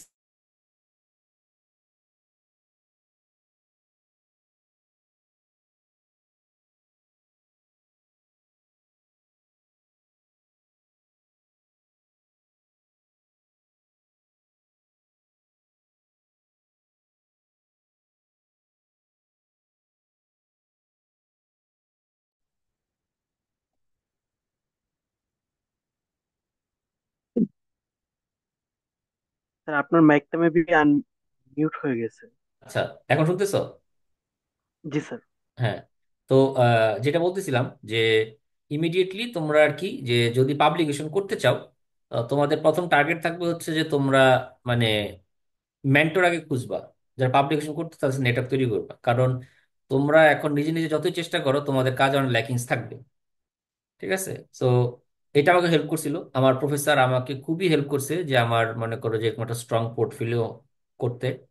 আর সেকেন্ড হচ্ছে যে আমি প্রথম দিকে কোনো বাজ বিচার করিনি, যে আমার হাতে অপশন ছিল কয়েকটা, যে আমি অনেক সময় লাগে একটা হাই কোয়ালিটি কাজ করবো আর পাবলিশ করব, ওইটা জার্নাল অ্যাকসেপ্ট করলে আমার দুইটা পেপার হবে হাই কোয়ালিটি।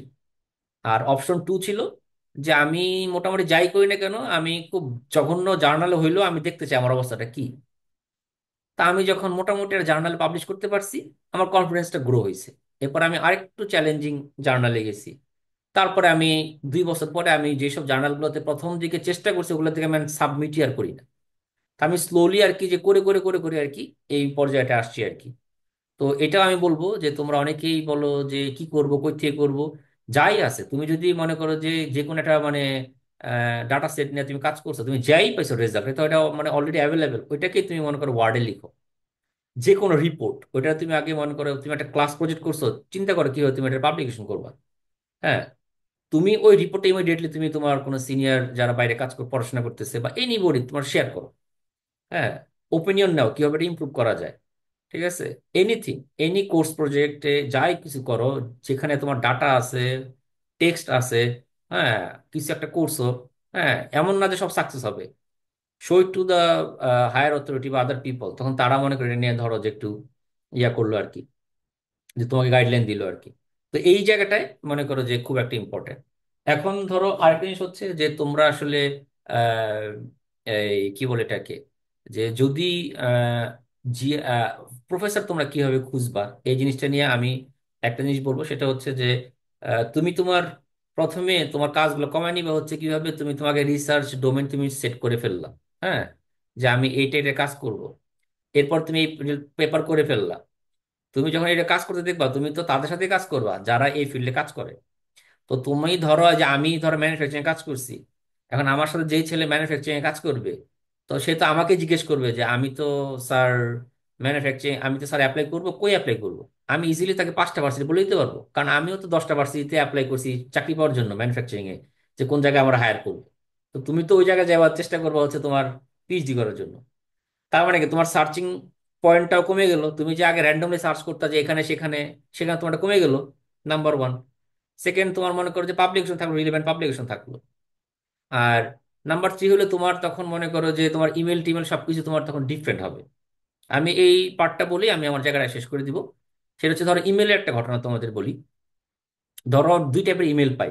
হ্যাঁ, একটা ইমেল হচ্ছে যে ধরো এখানে সে বলে যে ধরো আপনার কাজ দেখে আমার খুব ভালো লাগছে, আপনি হেলথ কেয়ারে কাজ করেন, অ্যাডমিনিস্ট্রেশনে কাজ করেন, আমি এ বিষয়ে কাজ করতে চাই। হ্যাঁ, আমি মেশিন লার্নিং পারি, আমি এটা এটা পারি, ঠিক আছে, এই নিয়ে সে আমার একটা মেল করলো। ঠিক আছে, আরেকটা মনে করে মেইল করতেছে, সে বলতেছে যে আহ, আমি হচ্ছে ডিজিটাল টুইন নিয়ে কাজ করছি, ম্যানুফ্যাকচারিং কাজ করছি। হ্যাঁ, তারপরে আমি দেখলাম যে আপনি এটা নিয়ে কাজ করতেছেন, আপনার এখানে ডিফিট অ্যানালিস্ট নিয়ে কাজ টাজ করছেন। আমার সেই ক্যাপাবিলিটি আছে যে আমি এই কাজটাকে, খুব সিম্পল, ধরো কেউ আমার একটা পেপার নিল গুগল স্কলার থেকে, দেখলো paper title defeat analysis using transfer learning in advance manufacturing. কেউ যদি আমাকে মেসেজ দেয় বলে যে ডক্টর আহসান, আপনার যে রিসার্চ ব্যাকগ্রাউন্ড আমার কাছে খুব ভালো লাগছে, আমি এই বিষয়ে কাজ করি, আমি আপনার পেপারটা দেখলাম, I am just curious, are you interested to transfer this paper into digital twin base paper. আমার তো মাথা খারাপ হয়ে যাবে, কি কয় ছাত্র আমার কি জিজ্ঞেস এগুলা। পরে আমি বলবো যে তোমার কি মনে হয় যে এটা কি সম্ভব। ও যদি বলে হ্যাঁ আমি তো পারি, আমি করতে পারি, তারপরে ও আমার আইডিয়া শেয়ার করলো, তা আমি তো ওর সাথে আগে কমপ্লিট করবো। ঠিক আছে, থিঙ্ক লাইক দ্যাট। ঠিক আছে, আমার কাছে মনে হয় এটা নিয়ে অন্য একটা আলাপ করা যেতে পারে, যেহেতু অনেক বড় ডিসকাশন করে ফেলছি। যে হয়তো বা নেক্সট কোন আলোচনা হইতে পারে যেখানে আসলে লেটার, ইমেল এবং ফান্ডিং এর জন্য কি করা যেতে পারে। তা আমি আসলে আমি মানে র্যান্ডমলি যা যা আমার কাছে মনে হয়েছে আমি ওগুলো বলছি, অনেক সময় নিলাম। তো আমি আমার ডিসকাশন আমি এখানে শেষ করব। ঠিক আছে, তা এখন তোমরা যদি আহ, আমি বলছিলাম যে সেটা হচ্ছে যে ডিসকাশনের জন্য, যে চ্যাট বক্সে কোশ্চেন গুলো করার জন্য। তা আমি এখন ইকরামের কাছে জিজ্ঞেস করবো যে আমরা কি এখানে ওয়েট করব সবার কোশ্চেন করার জন্য, নাকি তোমরা মুভ করবা তোমাদের স্লাইড এবং then maybe after all we can talk, কোনটা করবো বেটার হয়, কারণ আমি কোনো কোশ্চেন স্যার পাই নাই। হ্যাঁ। স্যার এখন হচ্ছে স্যার আমাদের একটা কোয়েশ্চেন অ্যান্সার সেশন হওয়া উচিত আমার মনে হয়, আচ্ছা। যে অনেকে অনেকক্ষণ ধরে শুনতেছে আমাদেরকে। হুম। হুম। তো এখন হচ্ছে আমরা কোয়েশ্চেন অ্যান্সার সেশনটা শুরু করতে পারি। আচ্ছা, তো এইটা মানে আমাদের এতজন এখানে। কারো যদি হ্যাঁ। কোনো রকম কোয়েশ্চেন থাকে তাহলে হুম। আমরা হ্যান্ড রেজ করতে পারি। আর নাইলে ওই চ্যাট বক্সে কিন্তু লিখে দিতে পারে আর কি, চ্যাট বক্সে লিখতে পারে, সমস্যা নাই, ইংলিশে হইতে এবং কথা নেই, এই আহ দুইটাই করতে পারে তাই না? কারণ আমি চ্যাট বক্সও দেখতেছি আর কি, ইচ্ছা যে কোনো দিক দিয়ে হইতে পারে।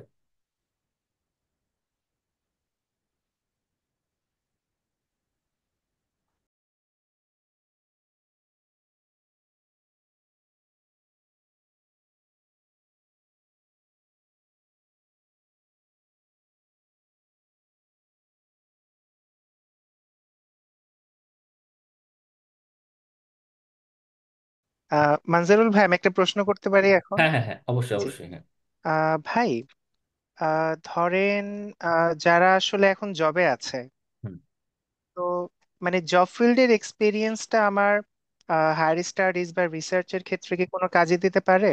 যেমন আমি একটা এফএমসিজি তে আছি, প্রোডাকশন ডিপার্টমেন্টে। তো হুম। এইটা কি আমার ম্যানুফ্যাকচারিং এর সাথে আমি কি রিলেট করতে পারবো? হ্যাঁ, হ্যাঁ, কোনো এটা রিসার্চ? হ্যাঁ, হ্যাঁ, কিন্তু এখানে হচ্ছে কি, যে এখানে হচ্ছে তোমাকে সেল করতে হবে যে তুমি নিজের কেমনে সেল করবা। ঠিক আছে? তো এটা সেল করা হচ্ছে দুইটা ওয়ে।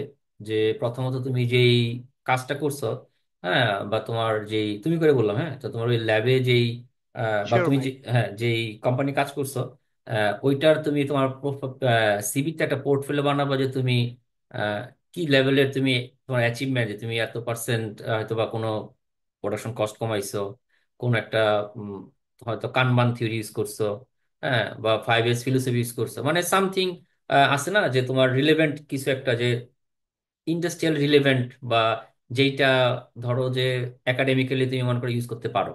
তো এটা হচ্ছে একটা জিনিস। হ্যাঁ। আর সেকেন্ড হচ্ছে আমি বলবো তোমরা যে যে কোম্পানিতে আসো, start looking for the data এবং ফাইন্ড এ ওয়ে যে তুমি তোমার কাজটি কোনো পাবলিশ, মানে ধরো ধরো তুমি হয়তো বা একটা প্রবলেম সলভ করছো কোম্পানির জন্য, এটা কোম্পানির প্রফিট, কিন্তু এরকম প্রবলেম কি পৃথিবীতে আর নাই? তুমি দেখো এই রিলেটেড অনেক কোম্পানি আছে, অনেক ওপেন ডাটা আছে। তুমি ওপেন ডাটার উপরে তুমি সেই কনসেপ্ট ইউজ করে একটা পেপার বানায় ফেলো। কিন্তু সো চিন্তা করা শুরু করো যে আসলে কি, মানে হয়তো ফার্স্টে মনে হবে এটা impossible, but start even asking the chat GPT anywhere the how I am going to transform the thought process. আমার কথা হচ্ছে যে তোমরা তোমাদের জব সেক্টরের এনিথিং ওইটাকে মনে করো যে মানে পাবলিশ কনভার্ট করা যায় কিনা, ডাটা থাকতে পারে, সেই ডাটা নিয়ে মেশিন লার্নিং ইউজ করে দেখাতে পারো যে বাংলাদেশে এই লেভেলের কি হয় কিনা। হ্যাঁ। সো আর জব এক্সপিরিয়েন্স এটা তোমার সব জায়গায় কাজে লাগবে, সেটা তোমার আমেরিকার জবের ক্ষেত্রে কাজে লাগবে। হ্যাঁ, যে তুমি যখন কি বলে এটাকে, এখানে ইন্টার্নশিপ করার জন্য সামার ট্রাই করো বা কোথাও চাকরির জন্য ট্রাই করবা, ওরা তোমাকে একটু হলো জিজ্ঞেস করবে যে তুমি লেখা রাখছো এগুলো পারো, তো তুমি যদি ওইটার কাছাকাছি কোনো জবে অ্যাপ্লাই করো তো তোমাকে জিজ্ঞেস করবে, তখন তোমাকে তুমি কোশ্চেনগুলো অ্যান্সার দিতে পারলে বুঝবে তোমার আসলে নলেজটা আছে কিনা। সো এটা দুই দিকে তোমার লাভ আর কি। বাট ফর রিসার্চ পজিশনের জন্য মেক শিওর করো যে তুমি এখন থেকে আর কি পাবলিকেশন কিভাবে কনভার্ট করা যায় আর কি, যদি তুমি তোমার জবটাকে কাজে লাগাতে চাও। আর তোমার যদি মনে হয় না তোমার জবটা একরকম বাট তোমার রিসার্চ আরেক রকম, তাহলে তোমাকে হয়তো অন্যভাবে আর কি এটা ইউজ করতে হবে আর কি। আমি ইউএসএ তে মাস্টার্স করতেছি, হুম। এবং আমি থিস করতেছি সাপ্লাই চেইন নিয়ে, এবং হুম। আমি যে প্রজেক্টে কাজ করতেছি অ্যাকচুয়ালি সাপ্লাই চেইন। হুম। সো মানে আমাদেরও যখন জুনিয়ররা ফোন দেয়, তো এই জিনিসটা আমি ক্লিয়ার হতে যাচ্ছি যে ভাই যেমন ম্যানুফ্যাকচারিং হেলথ নিয়ে বললেন, হুম। যেমন আমাদের যদি সিনিয়র দেখেন, আমার যতদূর চেনা জানা ইউএসএ তে সবাই হিউম্যান ফ্যাক্টরে বেশি, হুম। আমাদের গ্রাজুয়েট যারা হুম। সাস্টের হিউম্যান ফ্যাক্টরের দিকে বেশি আছে আর হুম। কি। হুম। তো আমার কোয়েশ্চেনটা হলো যে আপনি যদি এখন চিন্তা করেন জুনিয়রদের উদ্দেশ্য, বা আমাদের যারা ফ্রেন্ড বা জুনিয়ররা যাবে পিএইচডি করতে, তো আপনি ফান্ডিং এর দিক দিয়ে যদি চিন্তা করেন, যেমন আমাদের একটা বড় ফিল্ড আছে সাপ্লাই চেইন হুম। অপটিমাইজেশন, হুম। তারপরে হিউম্যান ফ্যাক্টর ইঞ্জিনিয়ারিং। সো আপনি যদি ইন টার্মস অফ জব এবং রিসার্চ যদি মিলান, কারণ ইউএসএ থেকে এখনো অনেকেই পিএইচডি করে ডাইরেক্ট জবে যায়, হুম। মানে একাডেমিক না যায় বা রিসার্চ না যায়, অনেকে পিএইচডি করে অপটিমাইজেশন হিসাবে, অপরচুনিটিস অ্যানালিস্ট হিসাবে জবে যাচ্ছে অ্যামাজন বা অনেক জায়গায়। আমাদের এক বড় ভাইও আছে, হুম। ডাটা সায়েন্টিস্ট অপটিমাইজেশনের উপরে করতেছে, ওনার পিএইচডি করে অপটিমাইজেশনের উপরে, সাপ্লাই চেইন মেইনলি ফোকাস করে। সো হুম। আপনার যদি এইটা চিন্তা হয় যে মানে একটা স্টুডেন্ট আসবে, পিএইচডি করবে, পিএইচডি করার পরে সে মানে পিএইচডি অবভিয়াসলি রিসার্চ, তারপরে সে জবও সুইচ করতে পারবে, বা রিসার্চ বা একাডেমিকের দিকেও যদি এরকম চিন্তা করে তাইলে, এবং সে ফান্ডিংও পাবে, কারণ ফান্ডিং একটা বড় ইম্পর্টেন্ট জিনিস আমাদের আসার জন্য ইউজ হচ্ছে। তখন ওই দিক দিয়ে চিন্তা করে যদি চিন্তা হয়, তাইলে কোন দিকে সুইচ করা বা কোন দিকে রিসার্চটা নিলে ভালো হয় আর কি। আমি অবভিয়াসলি জানি যে রিসার্চের জন্য আগে নিজের কোনটা ভালো লাগে, কোনটা কাজ করতে ভালো লাগে এটা চুজ করা উচিত, কিন্তু আসলে আমাদের যারা বাংলাদেশ থেকে আসে ইউজুয়ালি সবারই চিন্তা থাকে যে আমি যেখানে ফান্ড পাবো সেইটা নিয়েই কাজ করবো। আচ্ছা। আচ্ছা, আমি এটা ম্যাক্সিমাম যখন হ্যাঁ, আসে হ্যাঁ, হ্যাঁ, সবার এই হ্যাঁ, চিন্তাটা থাকে। আমি বুঝতে, হ্যাঁ, হ্যাঁ, এখানে আমি বলি অ্যান্সার। যে ইউএসএ তে আসলে সব কিছুর জন্যই প্রচুর মার্কেট আছে। যেমন ধরো অ্যামাজনের যে কথাটা বলবো, অ্যামাজন তো শুধু মানে আমেরিকাতে না, আমেরিকা তো মানে 50টা স্টেট, তারপরে কানাডা, তারপরে ইউকে। এই যে ওরা যে মানে একটা যে অ্যামাজন প্রাইম একটা সিস্টেম, যে আমরা একদিনের মধ্যে ডেলিভারি দিব, 2 দিনের মধ্যে ডেলিভারি দিব, হ্যাঁ। ওরা মানে 13 টাকা 14 টাকা করে ওরা যে মানে প্রিমিয়াম দিয়ে যে একটা সাপ্লাই দেয়। ওয়ালমার্ট এখন একদিনের মধ্যেই বাসার মধ্যে অর্ডার নিয়ে চলে আসে, হ্যাঁ। তারপরে এই যে এরকম যে এখানে তো মানে ট্রান্সপোর্টেশন, তারপরে যে সাপ্লাই চেনের সিস্টেম, যে কোভিড এর সময় অনেক প্রবলেম হয়েছিল, যে মানে তো ফিউচারে যদি এরকম কোনো ক্রাইসিস তৈরি হয়, হ্যাঁ, তো তাহলে কিভাবে? তো আমেরিকা তো হচ্ছে one of the largest consumer country, largest in the world. তো এইখানে তো সাপ্লাই চেন নেটওয়ার্কিং খুবই ইম্পর্টেন্ট, হ্যাঁ। সো আমি আহ, এই এই কারণে এই জবগুলা আজীবন ডিমান্ড থাকবে, কারণ ক্লায়েন্ট থাকবে, পাবলিকের ডিমান্ড থাকবে, সাপ্লাই থাকবে, দেশে কৃষি খাবার থেকে শুরু মানে মেডিসিন আসবে, ঢুকবে, বের হবে, এটাতে ডিপেন্ডেন্সি থাকবে, এটার সিকিউরিটি সিস্টেম চেক থাকবে, এটার কোয়ালিটি অ্যাসুরেন্স থাকতে হবে, এটার প্রোডাকশন কস্ট কমানোর ব্যাপার থাকতে পারে, থাউজেন্ড ওয়ে। সো আমেরিকাতে প্রচুর জব আছে এই ফিল্ডে, কোনো ডাউট নেই। This is number one. হ্যাঁ, যে সাপ্লাই চেইন বা এই নেটওয়ার্কিং এর ক্ষেত্রে কোকা কোলার থেকে শুরু করে অসংখ্য কোম্পানি আছে। এটা কেন বললাম যে এক অ্যাপেলের জিডিপি হচ্ছে ইন্ডিয়ার চেয়ে বেশি। সো দিস ইজ এ মানে হিউজ থিং, এটা মানে এত ছোট জিনিস না, ঠিক আছে। কিছুদিন আগে যে তোমরা জানো কিনা যে হার্ভার্ডের শুধুমাত্র তোমার ওদের মনে হয় অ্যালুমিনিয়ামের টাকা পয়সা দিয়ে ওদের $49 বিলিয়ন খালি আছে, শুধুমাত্র তোমার মনে হয় ওদের মানে ডোনেশনই মানে $49 বিলিয়ন মতো আছে, যেখানে বাংলাদেশ রিজার্ভ মাত্র $20 বিলিয়ন, না এখন 30 বা 40 what ever. So it's a huge capital country. So supply chain logistic অবশ্যই আছে। এটা হচ্ছে আমি প্রথম যে জিনিসটা। সেকেন্ড হচ্ছে যে আর্গোনমিক্স এবং হিউম্যান ফ্যাক্টর যে ব্যাপারটা, এটা বেশি ইম্পর্ট্যান্ট এই কারণে, যেহেতু আমেরিকাতে প্রচুর ইন্ডাস্ট্রি, এই কারণে, ঠিক আছে, যে যেটা হয় যে সেফটিটা খুব ইম্পর্টেন্ট। আর আমেরিকা এগুলো অনেক কিছু করায়, যে তোমার একটা যে কোনো জায়গায় তুমি যদি আহ, চাকরি জয়েন করতে যাও, তোমাকে দুনিয়ার ট্রেনিং করায় ফেলবে, যে তোমার ফায়ার ওয়ার্কসে তুমি কি করবা, কেমিক্যালের সাথে মানে তোমাকে কেমিক্যাল চিনাবে, তোমার মানে কেউ যদি আগুন লাগে, কারো কেউ যদি চোখে কেমিক্যাল যায়, তারে কি করতে হবে, কোথায় কোন অথরিটিকে রিপোর্ট করতে হবে। তারপরে ওইটার জন্য মানে প্রত্যেকটা মানে ইভেন একটা খাবার দোকানেও অনেক সেফটি মেনটেন করতে হয়।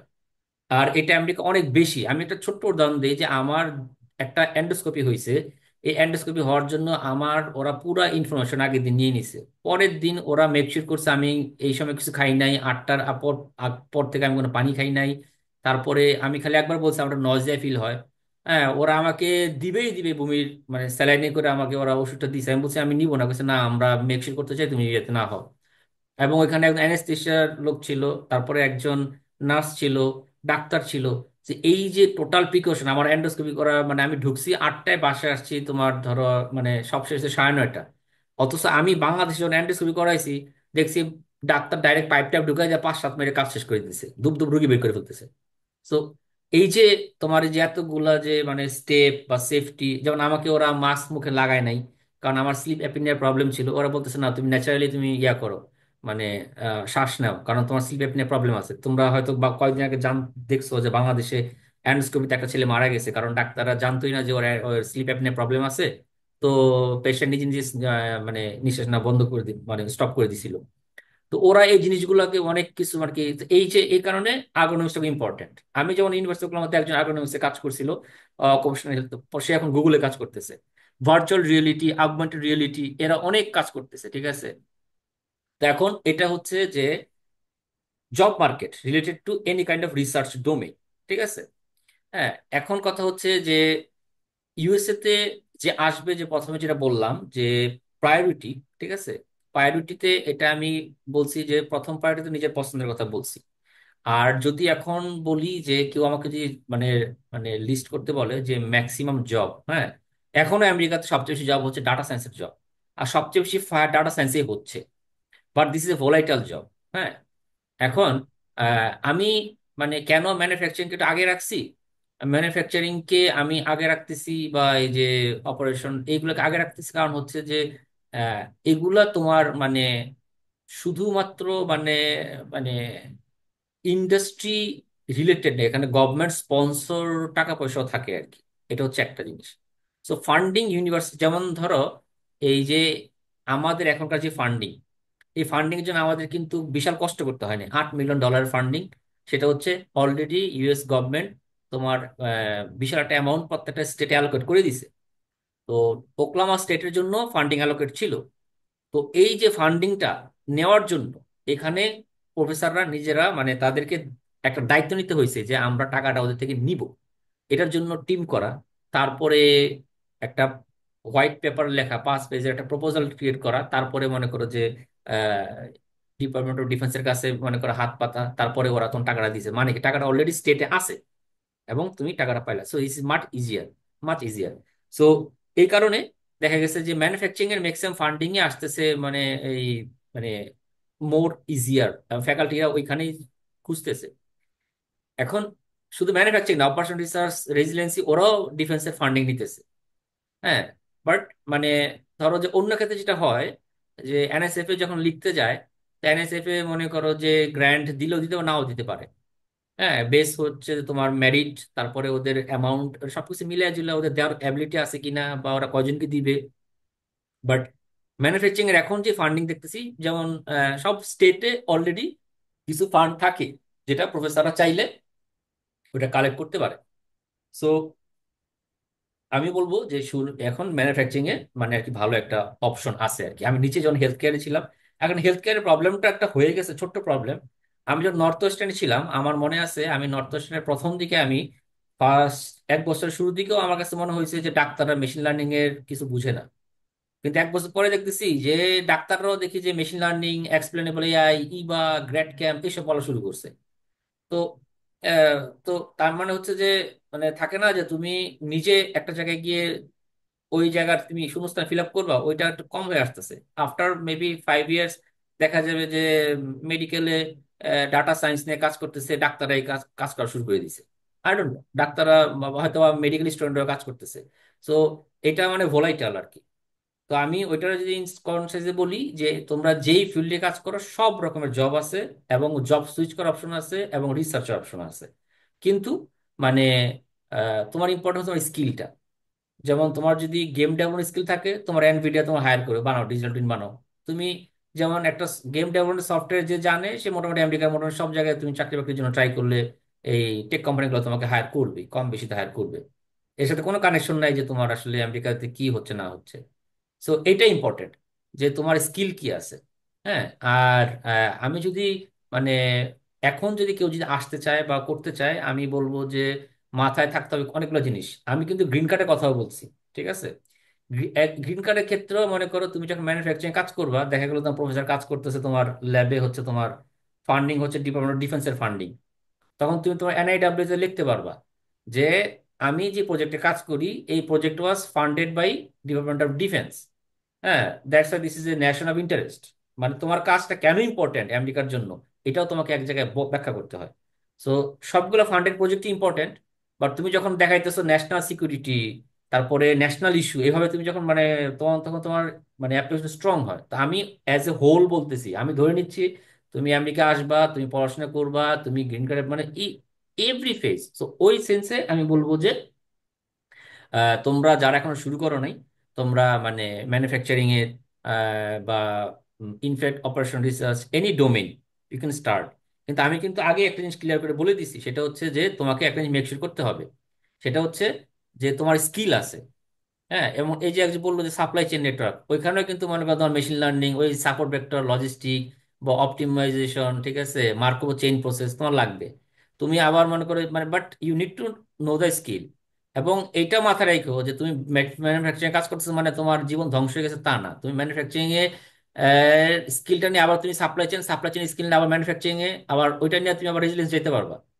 সো ডোমেন ইম্পর্টেন্ট না, তোমার মানে তোমার স্কিলটা ইম্পর্টেন্ট, যে তুমি সবগুলো ডোমেনে কাজে লাগাতে পারো কিনা। সো এটা নিয়ে তোমার প্যানিক করবো না। কারো যদি মনে হয় আর্গোনমিক্সে তোমার ব্যাকগ্রাউন্ড আছে, তুমি এটা কাটতে চাও, আগে আসে, কোনো প্রবলেম নেই।